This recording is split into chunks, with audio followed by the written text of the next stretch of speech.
والصلاة والسلام والتحية والإكرام على خير خلقه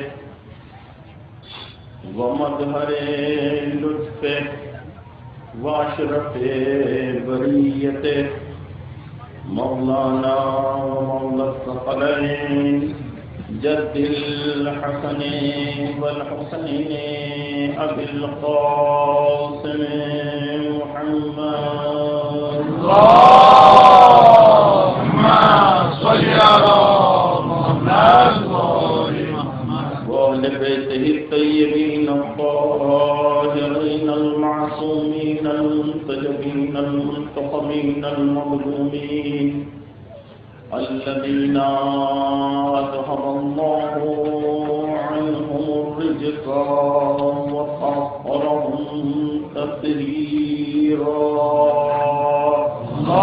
اللهم صل على محمد ولعنة الدائمة الباقية على أعدائهم أجمعين من الآن إلى قيام يوم الدين. أما بعد فقد قال الحكيم في كتابه المبين بسم الله الرحمن الرحيم ولقد كرمنا بني آدم وحملناهم في البر والبحر ورزقناهم من الطيبات وفضلناهم على كثير ممن خلقنا تفضيلا.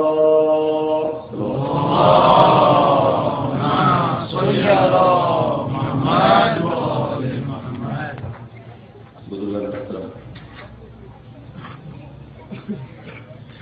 اس آیت کریمہ کے ذیل میں جس کی تلاوت کی سعادت حاصل کی،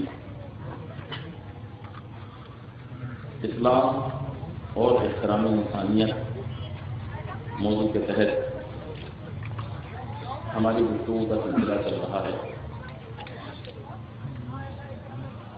یہ اس سلسلے کی 5ویں کڑی ہے. گفتگو یہاں پر ہے کہ خداوند عالم نے نظام انسانی کو قائم کرنے کے لیے، حیات انسانی کو بہتر بنانے کے لیے اور انسان کو سعادت کی منزلوں تک پہنچانے کے لیے جو قانون بنایا ہے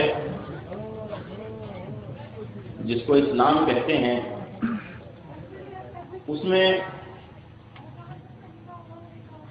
سب سے عظیم جو مقام ہے وہ انسان کا ہے. آج لوگوں نے اور خود پسند عناصر نے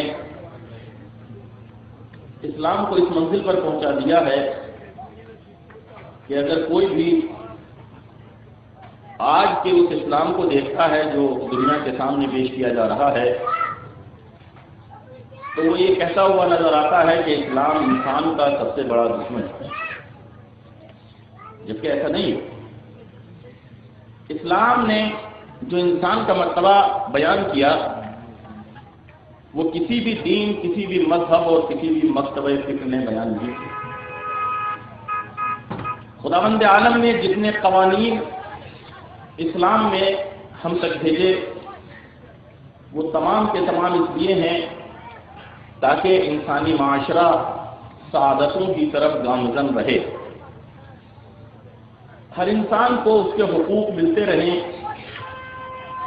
کل آپ کی خدمت میں مختصر طور پر عرض کیا تھا کہ ایک بہت اہم قانون ہے جو خدا نے بنایا ہے، وہ ہے قانون عدل.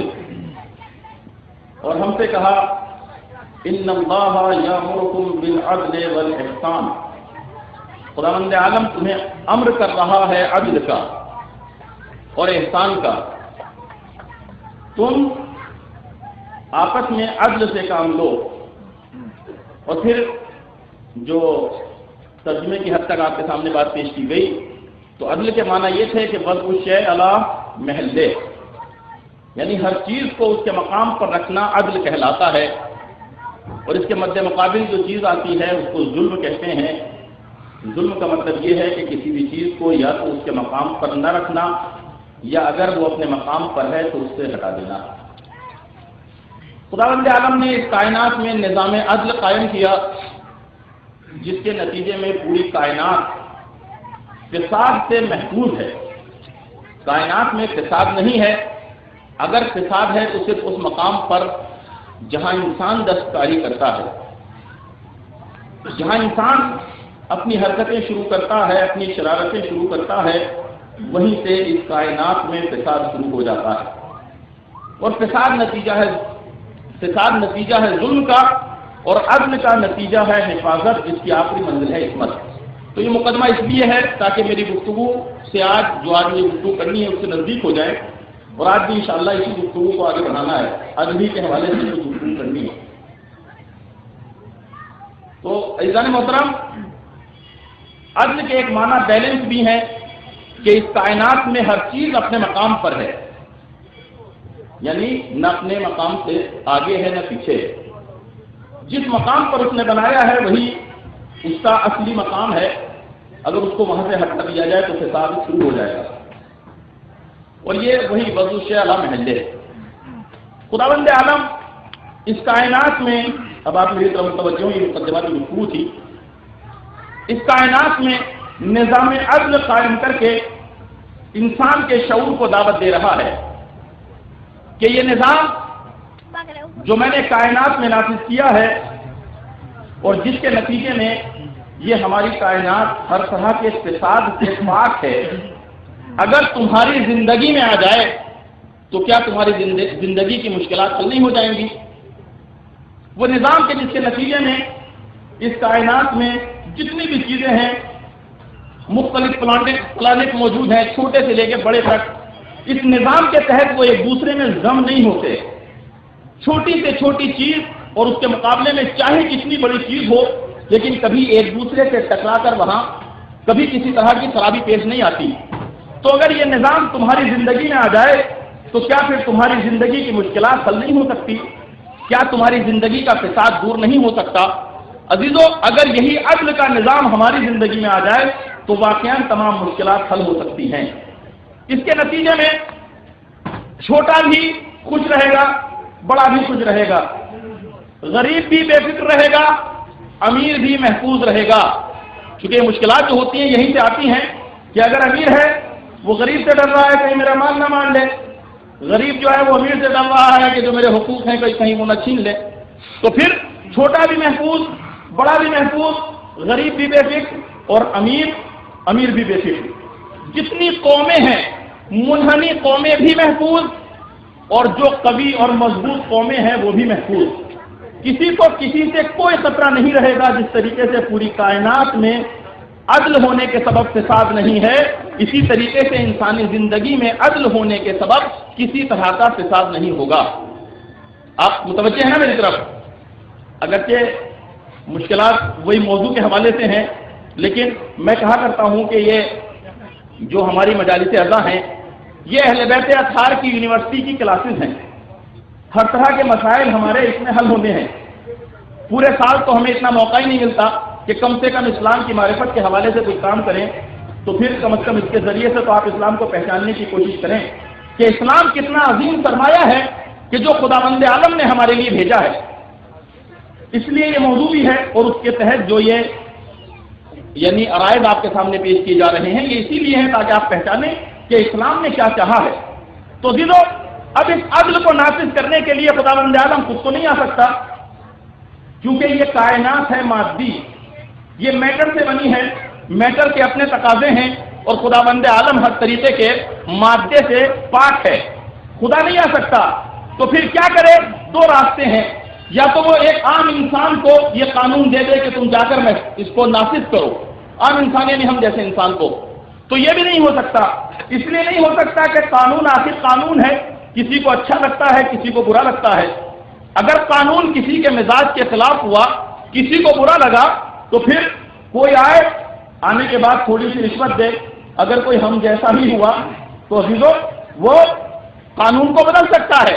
تو کوئی ایسا ہونا چاہیے قانون نافذ کرنے کے لیے، اللہ اکبر، غور کیجیے گا، ایسا ہونا چاہیے کہ اتنا مضبوط کردار ہو کہ اگر اس کے سامنے کوئی رشوت دینے کے لیے آئے تو بڑی سے بڑی حکومت بھی اس کو خرید نہ سکے، اور اگر اس سے ٹکرانے کے لیے آئے تو وہ اپنی جان دے دے لیکن قانون میں تبدیلی نہ ہونے دے، قانون میں تبدیلی نہ ہونے دے، ایسا ہونا چاہیے۔ اور علم اس کا اس مقام پر ہونا چاہیے کہ اس کے علم میں اور علم کی بنا پر شعور اتنا محکم ہونا چاہیے کہ کسی غلطی کا امکان نہ ہو، اس لیے کہ اگر شعور میں غلطی ہوتی ہے تو قانون میں غلطی ہوتی ہے، قانون میں غلطی ہوتی ہے تو نظام میں غلطی ہوتی ہے، نظام میں غلطی ہوتی ہے تو پھر یہ جو انسانی زندگی ہے یہ تباہ و برباد ہو کر رہ جاتی ہے۔ تو اگر ہم جیسا انسان ہوگا تو وہ کبھی محبت میں قانون بدل دے گا، کبھی غصے میں قانون بدل دے گا، کبھی طیش میں قانون بدل دے گا، کبھی فریب میں دھوکے میں آ کر قانون بدل دے گا۔ تو اس لیے ہم جیسا آدمی نہیں چل سکتا، قانون کے کام کا نہیں ہے، یعنی ایموشنل نہ ہو، اس لیے کہ یہ ایک ایسا حربہ ہے کہ بہت جلدی انسان جو ہے اس سے متاثر ہو جاتا ہے۔ نہ بہت زیادہ محبت ہو، نہ بہت زیادہ غصہ ہو، اتنا غصہ بھی نہ ہو عزیزوں کہ غصے میں آپا کھو دے، اور نہ اتنا کمزور ہو کہ ذرا سی خوشی برداشت نہ کر سکے اور ہارٹ فیل ہو جائے۔ تو ایسا ہونا چاہیے نا، زندگی یعنی بیلنس میں ہونی چاہیے، بیلنس لائف ہونی چاہیے کہ جو قانون کو نافذ کرے ہر اعتبار سے ضروری ہے اس کے لیے کہ وہ ایسا ہو۔ تو عزیزوں اس کے لیے پھر خداوند عالم نے کچھ افراد کو بنایا، اور وہ ایسے بنائے کہ جن کا جسم ہم جیسا بنایا، جسم اس لیے ہم جیسا بنایا تاکہ ہمارے لیے نمونہ عمل بن سکے۔ غور کیجیے گا، جو معصومین بنائے جسم ہم جیسا اس لیے بنایا تاکہ ہمارے لیے نمونہ عمل بن سکے۔ اگر جسم کے تقاضے اس کے کچھ اور ہوں اور ہمارے کچھ اور ہوں تو وہ ہمارے لیے کبھی نمونہ نہیں بن سکتا۔ مثال کے طور پر اگر 10 دن کھانا نہ کھانے کے بعد بھی وہ اسی طرح گفتگو کرے جیسے کھانا کھا کے کرتا ہے تو پھر آپ ڈریں گے بابا یہ کیسا انسان ہے، اس کے اوپر تو کوئی اثر ہی نہیں پڑتا۔ تو اس لیے جسم کے تقاضے ہونے چاہیے اور وہ ہم جیسے ہونے چاہیے، ٹھیک ہے۔ لیکن جو دوسرا پہلو بنایا وہ ہے اس کے شعور کا، وہ ہے اس کی مشیت کا، وہ ہے اس کے مزاج کا، اس میں کسی طرح کی تبدیلی نہیں آنی چاہیے۔ یہ وہ پہلو ہے جس کو عصمت کہتے ہیں، عصمت میں کوئی فرق نہیں آنا چاہیے۔ اپنے بچوں کے لیے، اپنے بھائیوں کے لیے میں مثال دوں، میں یہاں پر تقریر کر رہا ہوں، انسان کے لیے بہت سی چیزیں اس کے اوپر انسان کے اثر انداز ہوتی ہیں۔ مثلا تقریر کر رہا ہوں میں اور مجھ سے مجلس پڑھنے کے فوراً بعد کوئی صاحب آئے اور آنے کے بعد کہیں کہ مولانا ذرا اس مسئلے کو حل کیجیے، تو میں کیا کہوں گا کہ بھائی بہت گرمی لگ رہی ہے، پسینہ بہت ہے، میں تھکا ہوا ہوں، ابھی میں آپ کو صحیح جواب نہیں دے سکتا۔ کہ مولانا کیوں نہیں دے سکتے، ابھی اتنی دیر کی تقریر کی ہے، 5 منٹ کا جواب نہیں دے سکتے؟ میں کہوں گا بھائی یہ 1 گھنٹے کی جو تقریر کی ہے اس سے ظاہر ہے بدن انسانی ہے تھک گیا ہے، اور جب تھک گیا ہے تو پھر میں صحیح قانون آپ کو نہیں بتا سکتا، تھوڑی دیر مجھے آرام کر لینے دو۔ تو عزیزو اب اس کا بدن ایسا نہ ہو، اس کا مزاج ایسا نہ ہو، اللہ اکبر، جو خدا کی طرف سے بھیجا جا رہا ہے تو اس کا مزاج ایسا نہ ہو کہ ذرا سی تھکن کی بنا پر وہ قانون کو صحیح طریقے سے بیان نہ کر سکے۔ بہت اہم مطلب آپ تک پہنچانے جا رہا ہوں، نہیں معلوم میں پہنچا پاؤں گا یا نہیں، لیکن بہت اہم نقطہ ہے، اور جو ہمارے یہاں فضائل کا معیار ہے ذرا اس اعتبار سے بھی سنا کیجئے کہ معصومین علیہ السلام کے فضائل کیا ہیں۔ خالی ان کے فضائل یہ نہیں ہے کہ میدان میں تلوار لیے ہوئے کھڑے ہیں، ٹھیک ہے نا، آپ دیکھیے کہ خدا نے ان کو کس طریقے سے خلق کیا ہے۔ ایک مرتبہ صلوات پڑھے محمد علیہ وسلم۔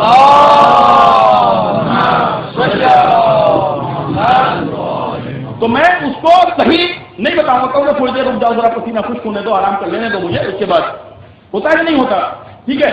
یا مثال کے طور پر رمضان کا مہینہ ہے، رمضان کے مہینے میں بالکل افطار کا وقت نزدیک ہے، نماز کے لیے آ رہے ہیں مولانا، ٹھیک ہے، اور راستے میں کوئی جوان ملا کہ مولانا ذرا یہ خمس کا ہمارا مسئلہ اس کو حل کیجیے، تو ایک تو خمس کا مسئلہ اتنا پیچیدہ مسئلہ، ٹھیک ہے، اور اس کے بعد اس وقت میں جب پورے دن کا تھکا ہوا، اور فرض کیجیے اگر دہلی کی گرمی ہے، ٹھیک ہے، تو اس کا بھوک اور پیاس میں کیا عالم ہو رہا ہوگا، تو وہ یہی کہے گا نا کہ پہلے مجھے افطار کر لینے دو بھائی، افطار کے بعد آ جانا، میں انشاءاللہ اس مسئلے کو بیٹھ کر حل کر دوں گا۔ تو یعنی بھوک میرے اوپر اثر انداز ہوئی، وہاں تھکن میرے اوپر اثر انداز ہوئی، یہاں پر بھوک میرے اوپر اثر انداز ہوئی۔ لیکن عزیزو اب جو معصوم آ رہا ہے، جو قانون بیان کرنے کے لیے آ رہا ہے، اگر وہ بھی ایسا ہی ہو کہ تھکن بھی اس کے اوپر اثر انداز ہو جائے کہ قانون نہ بیان کر سکے، غور کیجیے گا کہ جو جسم کے تقاضے ہیں بھوک اس کو بھی لگے گی، نیند اس کو بھی آئے گی، ٹھیک ہے، لیکن جو شعور ہے، جو مشیت ہے، اور جس کو عصمت کہتے ہیں، اس میں کوئی فرق نہیں آئے گا۔ قانون سے اس کا رابطہ نہیں ٹوٹنا چاہیے، تو وہ قانون بیان کرے گا۔ اس کے یہاں جسم مزمحل ہوگا لیکن قانون مزمحل نہیں ہوگا، اس کا شعور مزمحل نہیں ہوگا، عزیز ہم جیسا نہیں ہوگا۔ اور مثال کے طور پر کوئی انجینئر صاحب ہیں اور خدا نخواستہ ان کے یہاں کسی کا انتقال ہو جاتا ہے، جنازہ لے کر جا رہے ہیں کسی کا، ٹھیک ہے، عزیز کا، وہاں پہ کوئی ان کا اسٹوڈنٹ آ گیا، آنے کے بعد کہا کہ سر ذرا یہ میتھ کا جو ہے یہ مسئلہ سالو کیجئے۔ دنیا کیا کہے گی؟ کتنا بے وقوف انسان ہے، کہے گی نہیں کہ کتنا بے وقوف انسان ہے، اس کو یہ بھی نظر نہیں آیا کہ ایسے موقع پر یہ اس مسئلے کو حل نہیں کر سکتے، وہ بھی میتھ کا کوئی پیچیدہ مسئلہ کہاں حل کر سکتے ہیں؟ کیوں نہیں کر سکتے؟ کہا کہ ان کے اوپر اس وقت جو یہ غم پڑا ہے نا، تو اس غم سے یہ اتنے متاثر ہوئے ہیں کہ ان کا شعور متاثر ہے، اور جب شعور متاثر ہے تو یہ قانون کو صحیح طریقے سے بیان نہیں کر سکتے۔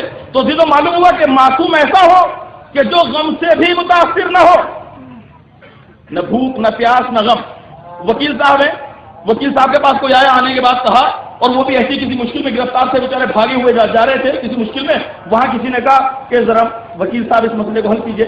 دنیا اس کو پاگل کہے گی نہیں کہے گی، لیکن یہ ہمارے لیے ہے جو خداوند عالم کی طرف سے اس قانون کو بتانے کے لیے اور سمجھانے کے لیے آتے ہیں۔ خداوند عالم ان کو ایسا شعور دے کر بھیجتا ہے، ان کا مزاج ایسا بناتا ہے کہ نہ بھوک ان کے اوپر اثر انداز ہو سکتی ہے۔ دیکھیے غور کیجیے گا، دو چیزیں الگ الگ ہیں۔ ہو سکتا ہے بھوک سے جسم میں کمزوری آئے لیکن شعور میں کمزوری نہیں آئے گی، ان کے مزاج میں کمزوری نہیں آئے گی عزیزوں، اس لیے وہ ایسا بنا کر بھیجتا ہے کہ کوئی بھی چیز ان کے اوپر اثر انداز نہ ہو سکے، کسی بھی چیز سے یہ متاثر نہ ہو سکے، اور اسی لیے جو عمر کے تقاضے ہوتے ہیں وہ بھی ان کے اوپر اثر انداز نہیں ہو سکتے۔ کل میں نے کہا تھا نا کہ ایسا نہیں ہوتا جب خداوند عالم کسی کو معصوم بناتا ہے تو کوئی چھوٹا معصوم ہے کوئی بڑا معصوم ہے، عمر کے اعتبار سے ہو سکتا ہے، کسی کی عمر کم ہے کسی کی عمر زیادہ ہے، ٹھیک ہے، لیکن یہ نہیں ہو سکتا کہ صاحب ابھی یہ چھوٹا معصوم ہے، یہ ابھی ڈیولپ نہیں ہوا ہے، ابھی جو ہے انڈر ڈیولپنگ ہے، ابھی پورے طریقے سے معصوم نہیں بنا ہے۔ معصوم کے لیے ایسا نہیں کہہ سکتے ہم، وہ کسی بھی عمر میں ہو لیکن وہ کمپلیٹ معصوم ہے۔ خداوند عالم سب کو مکمل بنا کر بھیجتا ہے، اس لیے کہ سب کا شعور ایک ہے، چونکہ انہیں قانون بیان کرنا ہے عزیزوں، نہ بھوک نہ پیاس نہ جسم کے دوسرے تقاضے ان کے شعور کو مطمئن نہیں کر سکتے۔ بس اب مجھے کہنے دیجئے کہ اگر مجھ جیسا انسان ہوگا، میں یہاں پر گفتگو کر رہا ہوں، میری زبان چل رہی ہے، یہ آپ کے سامنے میں مجلس پڑھ رہا ہوں، لیکن کب تک پڑھ رہا ہوں غور کیجیے گا، مجھے تو ابھی سے نیند کے آثار ظاہر ہو رہے ہیں۔ ایک مرتبہ بات کریں محمد علیہ وسلم۔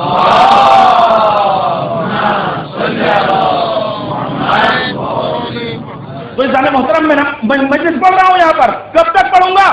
غور کیجیے گا، توجہ، کب تک پڑھوں گا؟ جب تک میری زبان میرا ساتھ دے گی، جب تک میری زبان ساتھ دے رہی ہے اس وقت تک مجلس پڑھ رہا ہوں۔ زبان کب تک ساتھ دے رہی ہے؟ جب تک ذہن سپلائی کر رہا ہے۔ ذہن کب تک سپلائی کر رہا ہے؟ جب تک سر جسم سے گردن کے ذریعے جڑا ہوا ہے، ٹھیک ہے، اور دل سے اس کو حرکت مل رہی ہے تب تک۔ اور اگر میری اس گردن کو کاٹ دیا جائے تو میری زبان بند ہو جائے گی، اب میں کچھ نہیں پڑھ سکتا، میں کچھ نہیں بول سکتا۔ عزیزوں یہ مادی جسم کا تقاضا ہے کہ اگر جدا کر دیا جائے تو نہیں بول سکتا، لیکن خدا جس کو معصوم بناتا ہے تو اس کا شعور ایسا نہیں ہوتا کہ اگر گردن جدا ہو جائے تو وہ بولنا بند کر دے۔ یہی وجہ ہے کہ کٹے ہوئے سر نے نوکے نیزہ پر قرآن کی تلاوت کر کے بتایا کہ ہم وہ ہیں کہ کسی بھی عالم میں نہ قانون سے ہمارا رشتہ ٹوٹتا ہے نہ کتاب سے ٹوٹتا ہے۔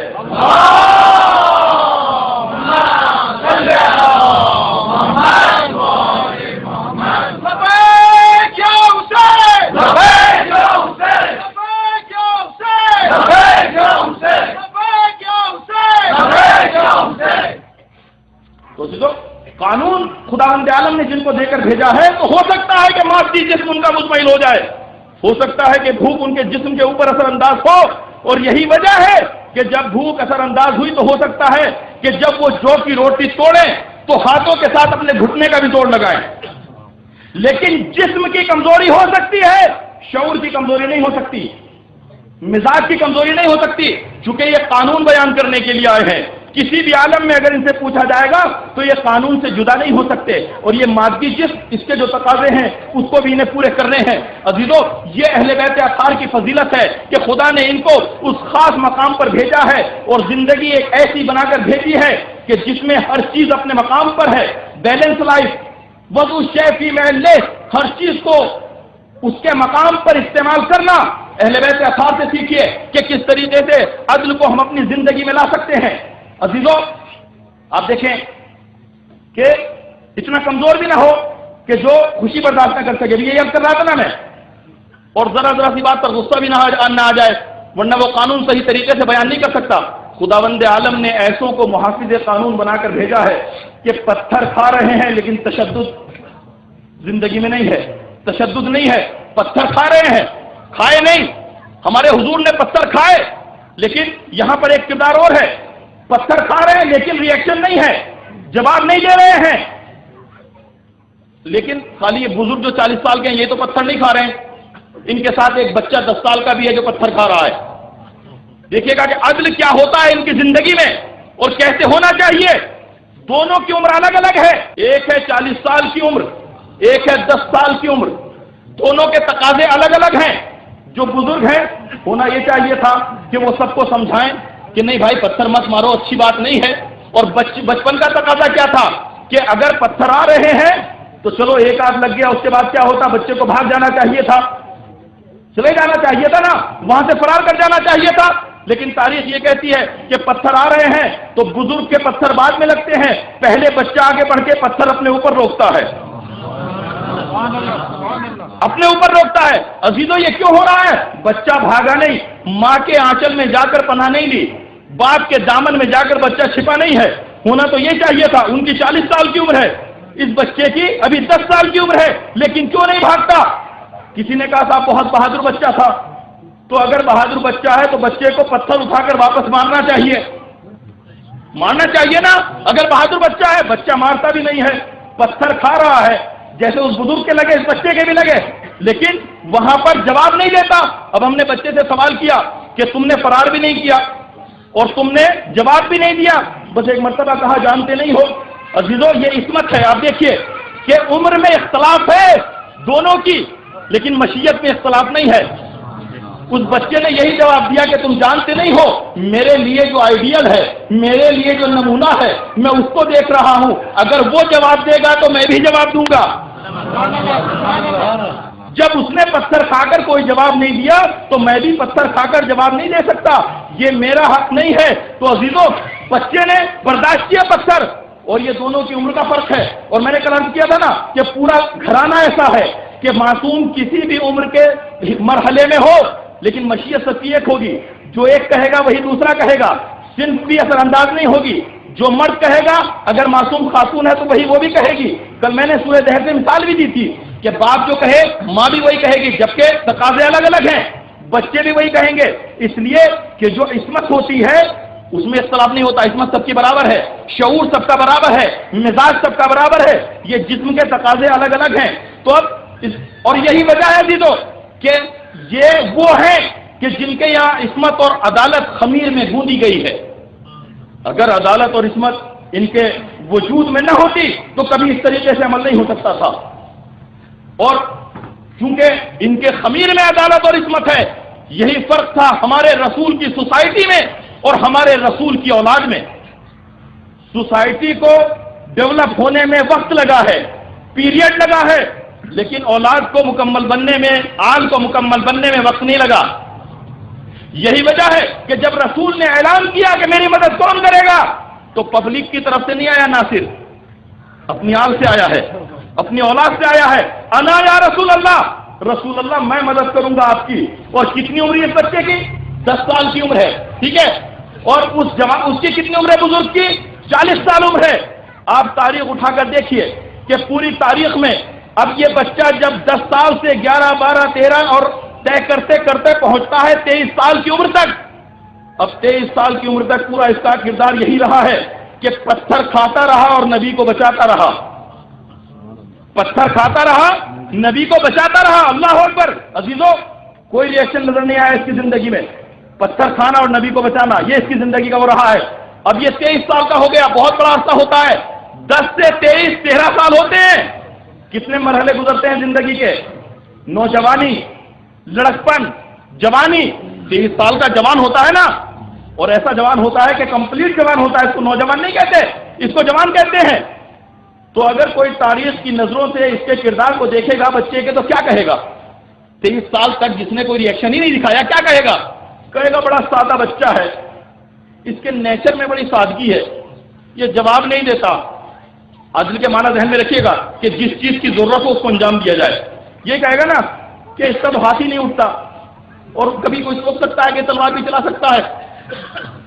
یہ بچہ جس نے 10 سال سے لے کر 23 سال تک پتھر کھائے ہیں لیکن کبھی جواب نہیں دیا خاموشی سے، لیکن عزیزوں یہی بچہ جب آتا ہے میدان میں اور جب 23 سال کی عمر میں اس کی زندگی شروع ہوتی ہے تو کس طریقے سے شروع ہوتی ہے؟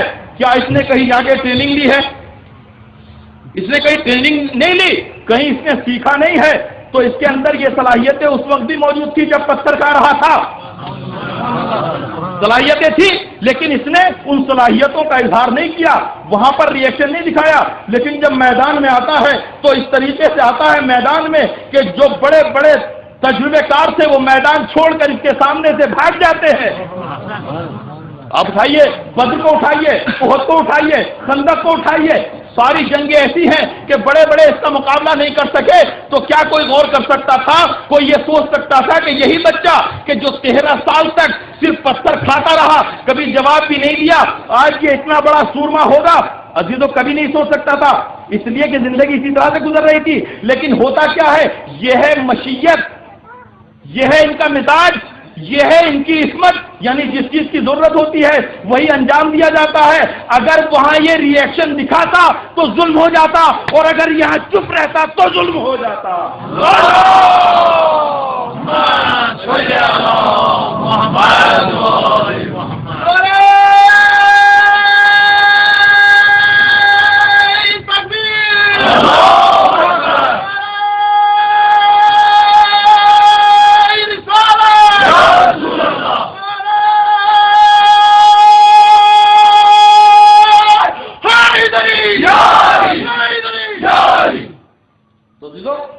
اب وقت کے جو تقاضے ہوتے ہیں وہ ان کو انجام دینا ہوتا ہے۔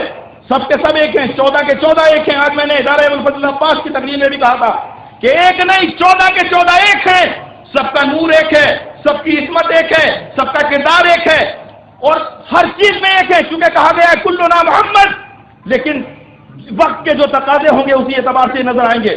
یہ بچہ وہاں رسول کو بچا رہا ہے، پتھر کھا کے بچا رہا ہے، اور یہاں پر جب آ کر تلوار اٹھاتا ہے تو اس شان سے تلوار اٹھاتا ہے کہ دنیا کی بات مت کیجیے کہ دنیا کیا کہتی ہے۔ دنیا تو آج تک اس طریقے سے کہتی ہے کہ اس کے اثر آپ کے سامنے ہے کہ سب کچھ برداشت ہے لیکن علی کے فضائل برداشت نہیں ہے، اس لیے کہ یہ وہی ہے کہ جو اس کی تلوار کے زخم کھائے ہوئے ہیں۔ عزیزوں دنیا کی باتیں نہ کرے، جب اس نے تلوار اٹھائی تو اس شان سے تلوار اٹھائی کہ دنیا نے نہیں بلکہ ادھر سے اعلان ہوا کہ لا فتح الا علی لا سیف الا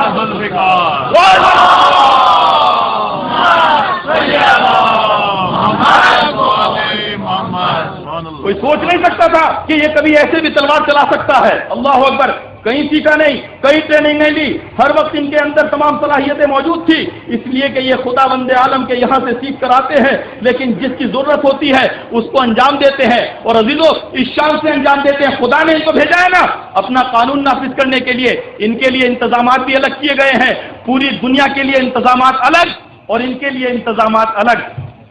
اگر نہ ہوتا تو جب احد کے میدان میں دوسرے بھی اصحاب کی تلوار ٹوٹی تھی، یاد ہے نا، تلوار ٹوٹی، اصحاب آتے ہیں یا رسول اللہ، بڑی ہمت سے بڑی جرأت سے سپاہی لڑے تھے، فوج اسلام نے اپنا سکہ منوایا تھا احد میں، اور جب لڑتے لڑتے جو بہادر سپاہی ہوتے ہیں تلواریں ٹوٹ ہی جاتی ہیں۔ یا رسول اللہ تلوار ٹوٹ گئی، حضور نے کہا گھبرانے کی بات نہیں ہے، جاؤ کھجور کی شاخ لے کر آؤ، سبحان اللہ سبحان اللہ، کھجور کی شاخ لے کر آؤ۔ اب کھجور کی شاخ آتی ہے، یا رسول اللہ کھجور کی شاخ کا کیا کام، یہ تو میدان جنگ ہے، کھجور کی شاخ کا کیا کریں گے؟ کہا ہم نے کہا ہے نا کھجور کی شاخ لے کر آؤ، بس کھجور کی شاخ لے کر آئے۔ اب ایک مرتبہ رحمت للعالمین نے اپنے ہاتھوں میں لیا اور بسم اللہ کہہ کر جو واپس کیا تو وہ کھجور کی شاخ تلوار بن گئی۔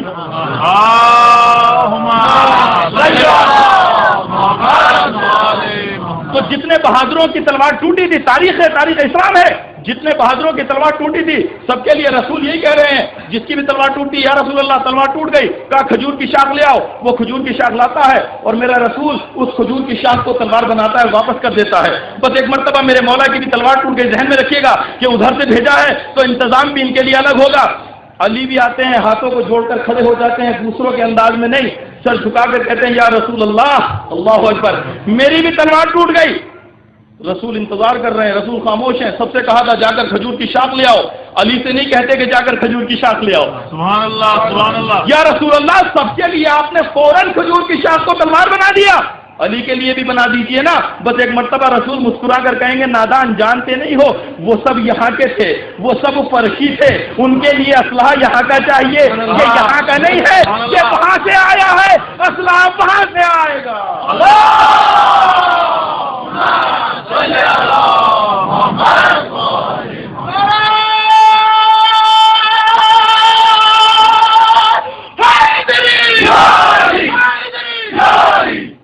یہ وہاں سے آیا ہے، اسلحہ وہاں سے آئے گا، یہی تو فرق ہے۔ ان کو اپنے جیسا مت سمجھو، ان کا جسم تمہارے جیسا ہے، اس لیے کہ اگر جسم بھی تمہارے جیسا نہ ہو تو پھر تم ان کے ساتھ نہیں رہ سکتے، ان کو اپنے لیے نمونہ نہیں بنا سکتے، ان کو اپنے لیے آئیڈیل نہیں بنا سکتے، ورنہ درواقع یہ ہمارے جانشین ہیں، یہ ہمارے نمائندے ہیں، ان کے جو صفات ہیں وہ تمہارے صفات نہیں ہے، وہ ہمارے صفات ہیں۔ عزیزو، رسول نے کہا علی، اب جب تلوار آ جاتی ہے، اللہ اکبر، تمام مورخین نے لکھا ہے عزیزو تلوار آئی، لیکن کس طریقے سے؟ میں نے جو ابھی جملہ، یہ جو میں نے مصرع پڑھا تھا، اس میں خالی علی کی تو تعریف نہیں ہوئی ہے، تلوار کی بھی تعریف ہوئی ہے، لا فتح الا علی لا سیف الا ذو الفقار۔ عزیزو، لیکن تلوار کا اپنا کوئی کمال نہیں ہے جب تک ہاتھ کمال کا نہ ہو۔ سبحان اللہ سبحان اللہ۔ ہاتھ جب تک اس میں کاٹ نہ ہو، جب تک اس میں زور نہ ہو تو تلوار کیا کام دکھائے گی؟ کچھ نہیں کرے گی۔ عزیزو، تلوار آئی ادھر سے، اور اس کے بعد میرے مولا نے جو تلوار کے جوہر دکھائے ہیں تو بڑے بڑے میرے مولا کے مقابلے پر ٹک نہیں سکے۔ اور یہ علی وہی ہے کہ جو 23 سال تک کسی کی طرف پتھر اٹھا کر بھی نہیں پھینکتا۔ تو کتنا بڑا فرق ہے؟ یہ عصمت کا مزاج ہے کہ جیسی ضرورت ہوگی ایسا کام کیا جائے گا۔ اور آپ نے جنگی زندگی دیکھ لی، صرف ایک اشارہ کیا میں نے، یہاں پر یہ پورا واقعہ نہیں پڑھنا، جنگی زندگی دیکھ لی تو اب اتنا بڑا سورما جو بدر میں، احد میں، خیبر میں، خندق میں سب کا فاتح رہا ہے، اور ایسا فاتح ہے کہ میں نے کہا اثرات اس کے آج تک ظاہر ہیں، آج تک۔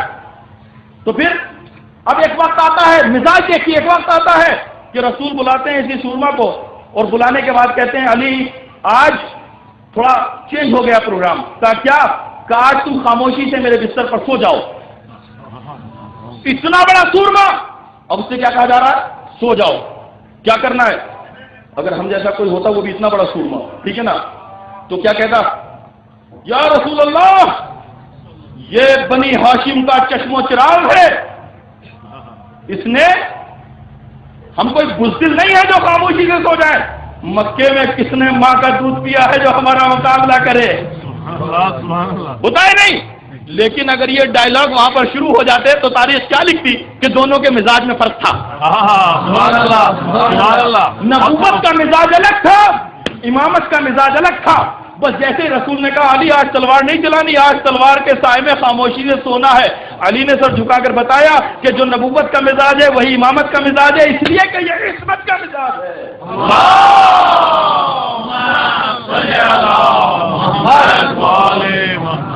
اور رسول نے کہا علی سو جانا۔ یہ بھی عجیب بات ہے، یہ نہیں کہا کہ علی لیٹ جانا۔ انسان لیٹنے کا تو حکم دے سکتا ہے، سونے کا کوئی حکم تھوڑی دے سکتا ہے، اختیار میں نہیں ہوتا۔ سبحان اللہ۔ لیکن رسول نے کہا سو جانا۔ اب عزیز دو چیزیں، میں اپنے موضوع سے نہیں ہٹوں گا، دو چیزیں ہیں، ایک تھا رسول کا حکم علی سو جانا، ٹھیک ہے، اور دوسری جو تلواریں وہاں پر تھی 40 تلواریں کم از کم، ٹھیک ہے جی، 40 سردار قبیلوں کے، یعنی 40 تلواریں جو تھی، اور تو پھر وہ بھی اپنا ایک اثر چھوڑ رہی تھی۔ ایک رسول کے حکم کا اثر تھا کہ سو جانا، تلواریں اپنا کیا اثر چھوڑ رہی تھی؟ تلواریں اثر یہ چھوڑ رہی تھی کہ مت سونا، پوری رات جاگو۔ سبحان اللہ سبحان اللہ۔ ڈر ہے نا، خوف ہے نا، تلواریں پتہ نہیں کب آگے، اگر جاگتا رہے گا کریک ڈاؤن ہے، اگر جاگتا رہے گا اپنا بچاؤ کر سکتا ہے، لیکن اگر سو جائے تو بچاؤ کیسے ہوگا؟ نہیں ہو سکتا نا۔ تو دو اثر تھے، ایک رسول کے حکم کا اثر تھا اور ایک تلواروں کی زبان کا اثر تھا، ایک تلواروں کے ماحول کا اثر تھا۔ عزیزو، اگر یہ پوری رات جاگے تو تو سمجھ لیجئے کہ اس نے رسول کے حکم کا اثر قبول نہیں کیا، تلواروں کا اثر قبول کیا۔ لیکن اگر یہ سو جائے تو اس کا مطلب تلواروں کا اثر اس نے قبول نہیں کیا، رسول کے حکم کا اثر قبول کیا ہے۔ عزیزوں، میرے مولا نے اعلان کیا کہ آج کی رات میں ایسے سویا کہ کبھی نہیں سویا۔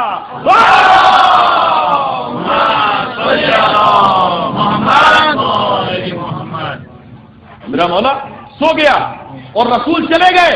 عزیزوں، میں نے کہا نا یہ مزاج ہے۔ اگر علی کہتے کہ آئیے ہم آپ کو لے کر چلتے ہیں، کہاں جانا ہے؟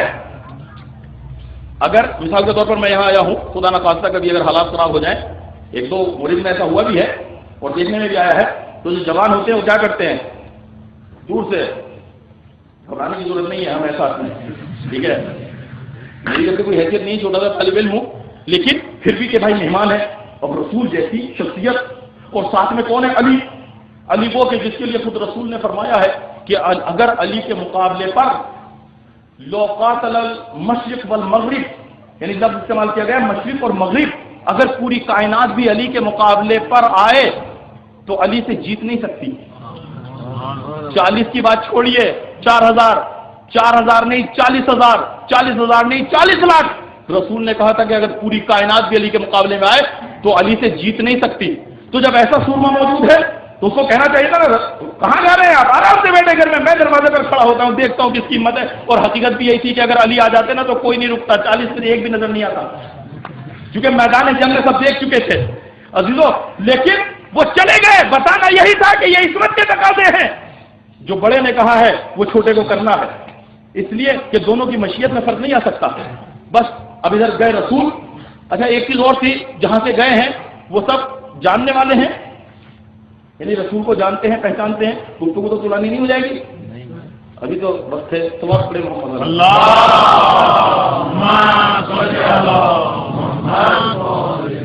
وہ رسول کو جانتے تھے یا نہیں جانتے تھے؟ بہت اچھی طرح جانتے تھے، انہی کے درمیان تو رسول زندگی گزار رہے تھے، ٹھیک ہے۔ تو جب گئے ہیں، کچھ صفات تاریخ نے حضور کی نقل کی ہیں، اس میں سے ایک صفت تو یہ تھی کہ جب رسول چادر اوڑھ کر سوتے تھے سب کچھ پتا تھا، گھر تک کے اندر کی باتیں معلوم تھی۔ صحابہ نے نقل کیا ہے کہ رسول جب چادر اوڑھ کر سوتے تھے تو حضور کے بدن سے اس طریقے سے نور چھن چھن کر نکلتا تھا۔ دوسرے یہ کہ رسول کے بدن سے اتنی خوشبو نکلتی تھی کہ جس کوچے سے نکل جاتے تھے ہفتوں تک اس میں خوشبو باقی رہتی تھی۔ سبحان اللہ، سبحان اللہ، اللہ اکبر۔ اب عزیزو، رسول جا رہے ہیں اور سلا کے جا رہے ہیں ان کو، تو کس کو سلائیں؟ اور عمر کا بھی اتنا بڑا فرق ہے کہ وہ 53 سال کے ہیں، یہ 23 سال کے ہیں، بہت بڑا فرق ہے، لیکن ان کا انتظام کیوں کیا؟ اچھا، وہ 40 کے 40 رسول کو جانتے تھے تو انہیں یہ بھی پتا ہوگا کہ جب یہ سوتے ہیں تو خوشبو بھی نکلتی ہے اور نور بھی چھن چھن کر نکلتا ہے۔ سبحان اللہ، سبحان اللہ، سبحان اللہ، بہت خوب۔ عزیزو، رسول نے اسی لیے ایسے کا انتخاب کیا کہ جو رسول جیسا تھا۔ علی تم میرے پاس میرے بستر پر سو جاؤ۔ اچھا، ایک چیز اور ہے، ایک ہے بڑا بھائی، ایک ہے چھوٹا بھائی، ٹھیک ہے۔ اگر بڑے کے لیے کوئی خطرہ ہو اور وہ چھوٹے کو بلا کے کہے کہ یار آج بہت خطرہ ہے بھائی، میں تو جا رہا ہوں، تم ذرا دیکھ لینا، تو کیا صحیح ہے؟ یہ عقل قبول کرتی ہے؟ چھوٹا ہاتھ جوڑ کے کہے گا بھیا نہیں، آپ اگر جا رہے ہیں تو میں کیا کر سکتا ہوں، مجھے بھی اپنے ساتھ لے کے چلو، کہے گا نہیں؟ لیکن اللہ اکبر، انسانیت قربان ہو جاتی ہے اس چھوٹے کے ادب پر۔ جیسے ہی بڑے نے کہا کہ آج بہت بڑا خطرہ ہے اور آج میرے بستر پر سو جانا، 40 تلواریں ہیں، کب آ کر قتل کرتے پتہ نہیں ہے، تو چھوٹے نے بس ایک مرتبہ کہا بہت شکریہ اور سجدے میں سر رکھ دیا۔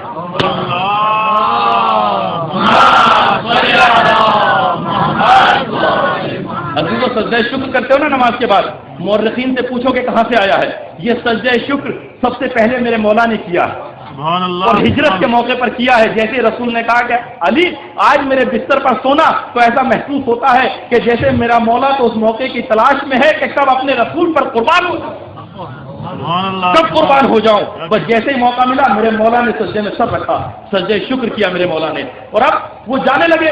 حضور وہاں سے گئے، تو عزیزو جب حضور گئے ہیں تو یہاں پر اب دیکھیے کچھ انتظام ہوا، خدا نے انتظام کیا۔ یہاں پر 2 فرشتے بھیجے، جبریل اور میکائیل، جاؤ جا کر اس کا خیال رکھو، اس نے اتنی بڑی قربانی دی ہے، کس کو بچایا؟ میرے رسول کو بچایا۔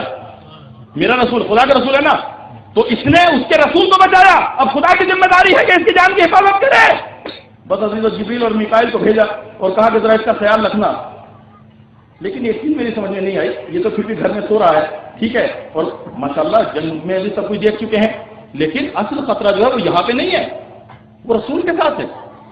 رسول جو جا رہے ہیں اصل تو خطرے میں تنہا جا رہے ہیں اور سب کے سب دشمن ہیں، تو خطرہ تو وہاں پر ہے نا، تو پھر یہاں پر یہ محافظوں کا انتظام کیوں ہو رہا ہے؟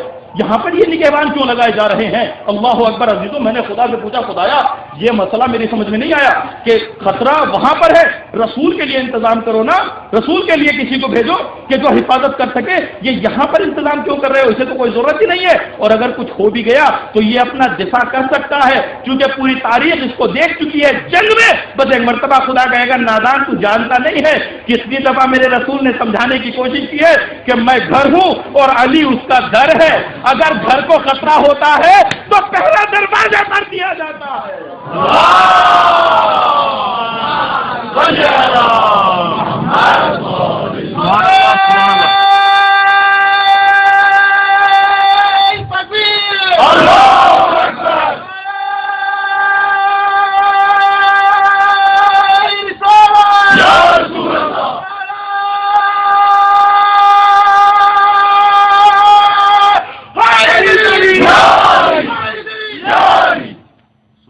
محترم خداوند عالم نے اپنا انتظام کر دیا۔ جب گفتگو کو یہی روکتا ہوں، نہ بہت زیادہ طولانی گفتگو ہو جائے گی، ٹھیک ہے انشاءاللہ یہاں سے کل، چونکہ پھر آپ کو کل بھی تو بلانا ہے نا، ورنہ آپ کہیں گے یہ تو جب موقع ملتا ہے تو اتنی لمبی لمبی گفتگو کرتے ہیں۔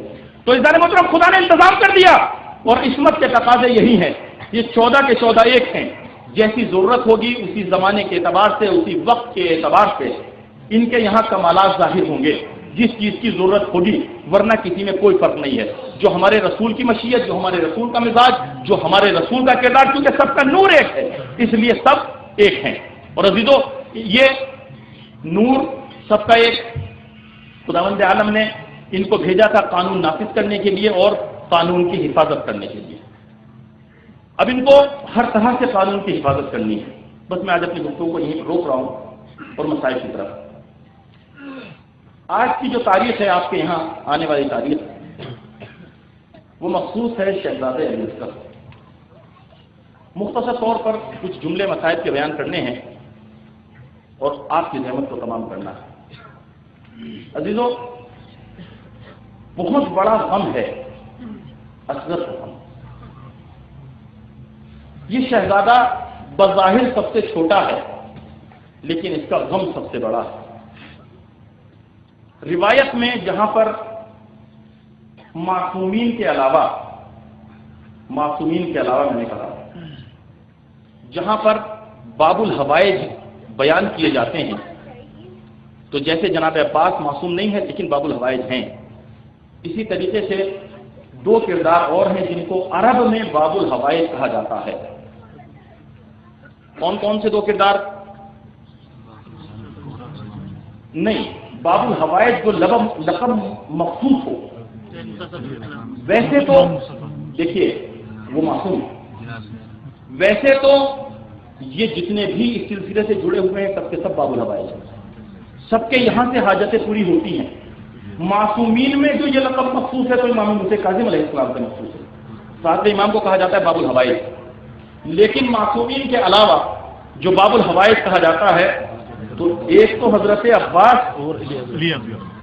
ایک حضرت علی اصغر، اور ایک جی نہیں باب الحوائج ایک حضرت رباب، جناب رباب کے لیے کہا جاتا ہے باب الحوائج، جناب علی اصغر کے لیے کہا جاتا ہے باب الحوائج۔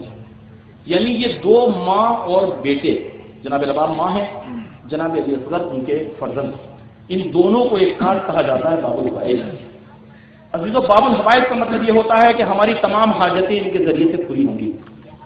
آج جہاں پر آپ بیٹھے ہیں رباب کو ان کے بیٹے کا پرسہ دینے کے لیے، آج کی یہ تاریخ مخصوص ہے رباب سے اور علی اصغر سے۔ اگر کوئی بھی حاجت ہے آج رباب سے مانگو، علی اصغر سے مانگو، ان کے صدقے میں خدا سے طلب کرو، خدا تمہاری دعا کو رد نہیں کرے گا۔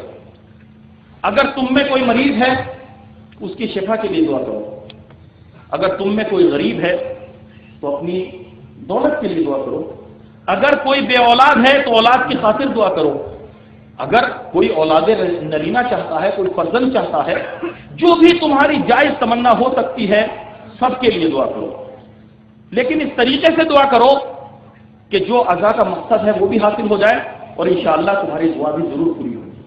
عزیزو، ہم بھی یہاں پر دعا کریں کہ خدایا ہمارے جتنے مومنین اور پوری کائنات میں جتنے بھی مسلمان اور سیال جہان مشکلات میں گرفتار ہیں، ان کی مشکلات کو دور فرما۔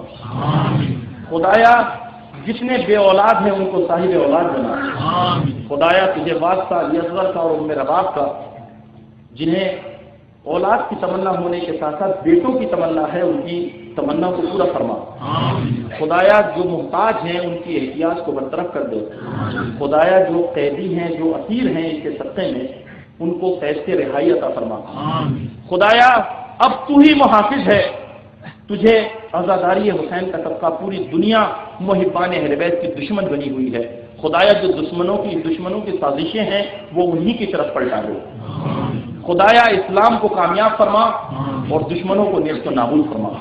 عزیزو، ذہن میں رہے تصور، جو دعا کرنا چاہتے ہو دعا کرو، خدا انشاءاللہ تمہاری دعا کو قبول کرے گا۔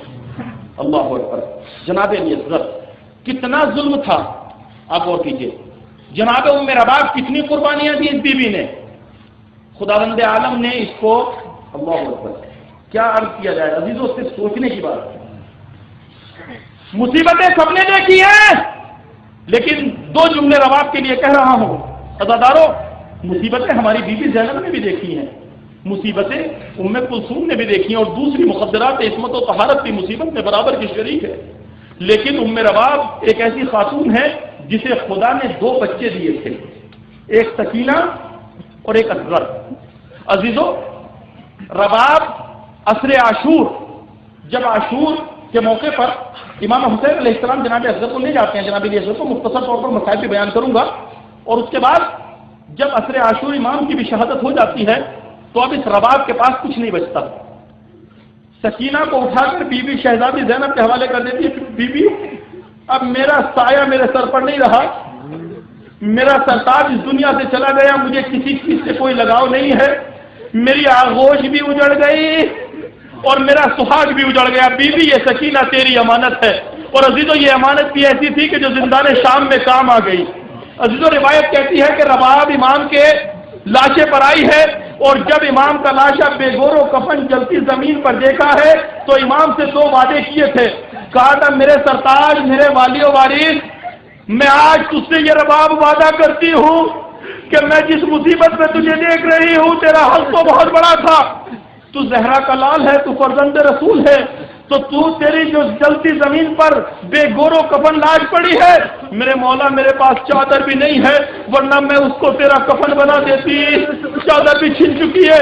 عزادارو، بیوی کہتی ہے لیکن دو وعدے کرتی ہوں، ایک تو یہ میرے والی و وارث کہ میں کبھی سائے میں نہیں بیٹھوں گی، اور دوسرے یہ میں وعدہ کرتی ہوں کہ کبھی میں ٹھنڈا پانی نہیں پیوں گی۔ عزادارو، رباب نے آخری وقت تک ان دونوں وعدوں کو نبھایا ہے، اور مدینے پہنچنے کے بعد بھی بی بی چاہے سردی ہو یا گرمی کبھی سائے میں نہیں گئی ہے، اور اسی طریقے سے کبھی ٹھنڈا پانی نہیں پیا ہے۔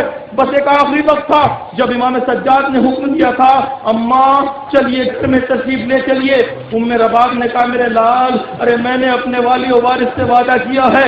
امام کہتے ہیں اماں جان آپ کی طبیعت ٹھیک نہیں ہے، آپ گھر میں چلیے۔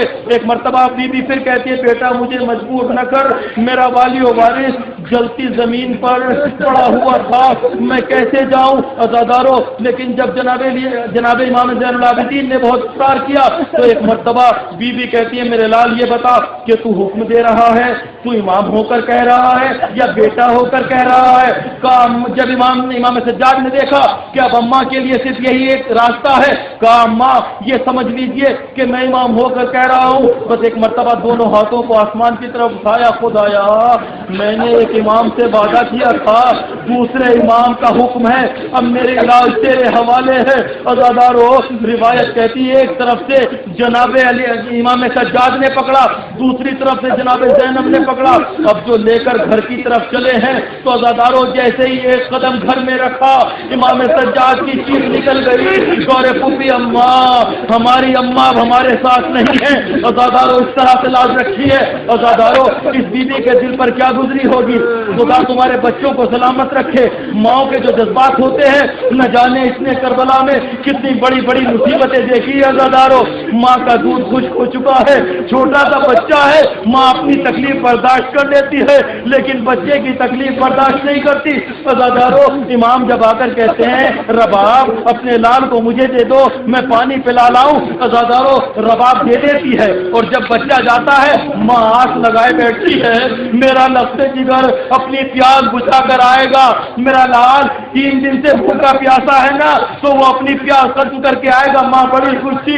عزادارو امام نے میدان میں جا کر اعلان کیا، اے دشمنوں اگر تمہیں مجھ سے دشمنی ہے تو میرے بچے نے تمہارا کیا بگاڑا ہے، اس کو تھوڑا سا پانی پلا دو، خدا تمہیں سلامت رکھے۔ عزادارو عجیب بات ہے، میرا مولا حسین، اتنی مصیبتیں حسین پر پڑی ہیں لیکن تمہیں کہاں یاد کیا جانتے ہو؟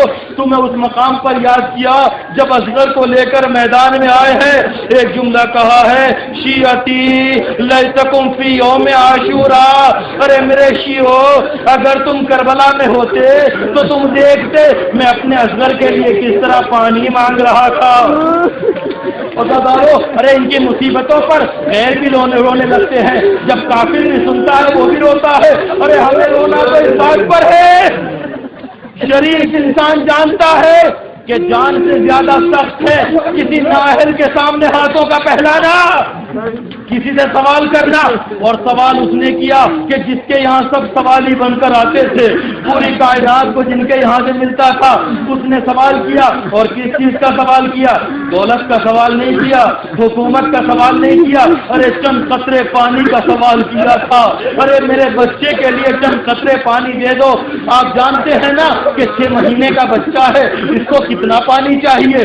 اگر ہمارے گھر میں جو بچے ہوتے ہیں انہیں کبھی پیاس لگتی ہے، جب وہ روتا ہے ماں تڑپ جاتی ہے، اور جب اسے پیاس لگتی ہے تو ماں گلاس سے پانی نہیں پلاتی، پیالے سے پانی نہیں پلاتی، صرف اپنی 2 انگلیوں کو بھگوتی ہے، اس کے لبوں سے لگا دیتی ہے، اس کی پیاس بجھ جاتی ہے۔ عزادارو اتنا سا پانی میرے مولا نے مانگا تھا کہ ظالمو ارے اتنا سا پانی دے دو، لیکن مولا تمہیں یاد کر کے کہتے ہیں کہ میں نے پانی مانگا فَأَبَوْا أَن يَرْحَمُونِي، لے کر انہوں نے انکار کر دیا رحم کرنے سے، بلکہ پانی کے بدلے تیر آیا، اور تیر بھی کیسا آیا؟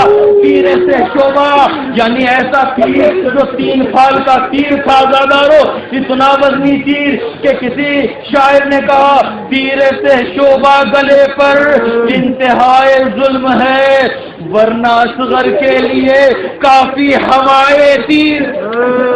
عزادارو اتنا چھوٹا سا بچہ 6 مہینے کا بچہ وہ تو تیر کی ہوا سے مر جاتا، لیکن اس کے لیے یہ تیر مارا گیا، اتنا وزنی تیر مارا گیا عزادارو کہ تیر کا وزن بچے کے وزن سے زیادہ تھا، لیکن روایت کہتی ہے کہ جب بچے کے تیر لگا فتبسما، آپ بھی سنتے ہیں نا مرثیوں میں کہ بچہ رویا نہیں ہے بلکہ مسکرایا، بچہ مسکرایا ہے تیر کھانے کے بعد۔ عزادارو ہندوستان کے ایک پنڈت گزرے ہیں، ایک یہاں کے جو وزیر نشریات تھے، میں کبھی کبھی یہ جملہ کہتا ہوں میں ان سے بڑا متاثر ہوں، اس لیے کہ ہندو ضرور ہے لیکن منصف ہے، انصاف پسند ہے، اس نے کربلا کے بارے میں بہت کچھ لکھا۔ پنڈت گوپی ناتھ امن کہتے ہیں جب وہ کربلا کا مطالعہ کرتے ہیں وہ کہتے ہیں کہ میں ہندو ہوں مگر دشمن شبیر نہیں ہوں۔ عزادارو جب وہ اصغر کی شہادت پڑھتے ہیں ایک عجیب جملہ کہتے ہیں، وہ کہتے ہیں میری سمجھ میں کربلا کا وہ سنگدل مسلمان نہیں آیا جنہوں نے اتنے چھوٹے سے بچے کے اوپر اتنا بڑا تیر مار دیا۔ جو بچہ یہی نہیں جانتا تھا کہ تیر کھا کر رویا جاتا ہے یا ہنسا جاتا۔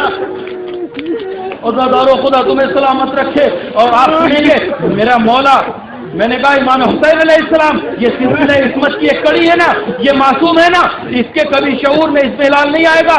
عزادارو، امام کی وہ شجاعت، لیکن آپ دیکھیں کہ یہ حسین تمام شہداء کے لاشیں لے کر آ گیا، گڑی الجمان علی اکبر کا لاشا لے کر خیمے میں آ گیا، لیکن قدموں میں کسی طرح کی ہچکچاہٹ نہیں ہے، جگمگاتے نہیں ہے۔ عزادارو، یہ قاسم کی لاش کے ٹکڑے اٹھا کر لے آیا، لیکن قدموں میں لڑکھڑاہٹ نہیں ہے۔ برابر کے بھائی عباس کے کٹے ہوئے بازوؤں کو اٹھا کر لے آیا، لیکن کبھی کسی طرح کا حسین کے قدموں میں جگمگانا نہیں دیکھا گیا۔ لیکن نہ جانے کتنا وزنی تھا وہ 6 مہینے کے بچے کا لاشا۔ ہمارے عاشورہ ذہن میں ہے نا، حسین سے نہیں لے جا رہے ہیں، نہیں لے جا پا رہے ہیں، کبھی آگے بڑھتے ہیں، کبھی پیچھے ہٹتے ہیں، کبھی آگے بڑھتے ہیں، کبھی پیچھے ہٹتے ہیں۔ انا للہ و انا الیہ راجعون، رضن بقضائہ و تسلیما لامرہ۔ میں بہت سوچتا تھا کہ آخر ایسا کیا تھا اس بچے میں اور اس کے لاشے میں کہ حسین اس کا جنازہ نہیں لے جا پا رہے ہیں۔ عزادارو سنو گے، امام اس لیے نہیں لے جا پا رہے تھے کہ تیر کا کام کیا ہوتا ہے؟ تیر کا کام ہوتا ہے جہاں لگتا ہے سوراخ کرتا ہے نا، تیر سوراخ کرتا ہے۔ لیکن سنو گے اس تیر نے کیا کیا تھا؟ اس تیر سے شعبہ نے، عزادارو، امام زمانہ اپنی زیارت میں کہتے ہیں السلام علی الرضی الذی ذبح من الاذن الی الاذن، میرا سلام اس دودھ پیتے بچے پر جو اس کان سے اس کان تک ذبح کر دیا ہے۔